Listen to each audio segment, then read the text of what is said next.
नमस्कार,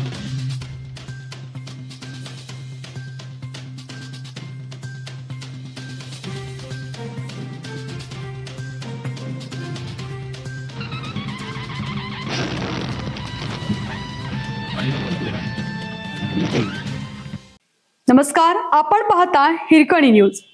हिरकणी न्यूज प्रत्येक क्षण ताज्या घडामोडी आणि महत्त्वाच्या प्रत्येक बातमीसाठी नेहमी तत्पर. पोलीस अधिकाऱ्यांवर खटला चालवण्यासाठी पूर्व परवानगीची आवश्यकता नाही. 3 पोलिसांची निर्दोष मुक्तता करण्यास हायकोर्टाचा नकार. हत्येप्रकरणी कबुली जबाब देण्यास भाग पाडण्यासाठी मारहाण केल्याचा आरोप असलेल्या 3 पोलिसांना मुंबई उच्च न्यायालयाने दिलासा देण्यास नकार दिला. कबुली जबाब मिळण्यासाठी संशयिताला मारहाण करणे हे पोलीस अधिकाऱ्यांच्या अधिकृत कर्तव्याचा भाग असू शकत नाही.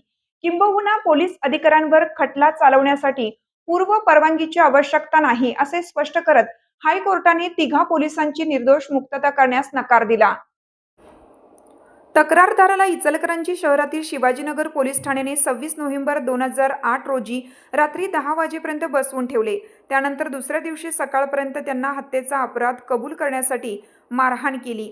या प्रकरणी दोषी पोलिसांविरुद्ध दंडाधिकाऱ्यांनी कारवाई करण्याचे आदेश दिले होते. या विरोधात अधिकाऱ्यांनी सत्र न्यायालयात याचिका दाखल केली.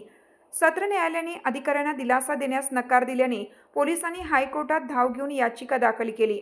या याचिकेवर हायकोर्टाच्या कोल्हापूर खंडपीठाचे न्यायमूर्ती संदेश पाटील यांच्यासमोर सुनावणी घेण्यात आली. त्यावेळी पोलिसांच्या वतीनं असा युक्तिवाद करण्यात आला की ते केवळ आपले कर्तव्य बजावत होते. त्यावर न्यायमूर्ती म्हणाले की अशी इजा पोहोचवणे हे पोलीस अधिकाऱ्यांचे कर्तव्य नाही. तसेच दंड अधिकाऱ्यांनी दिलेले आदेश चुकीचे आहेत असे म्हणता येणार नाहीत. म्हणूनच यात कोणतीही हस्तक्षेप करण्याची गरज नसल्याचं स्पष्ट करत पोलिसांची मागणी फेटाळून लावली.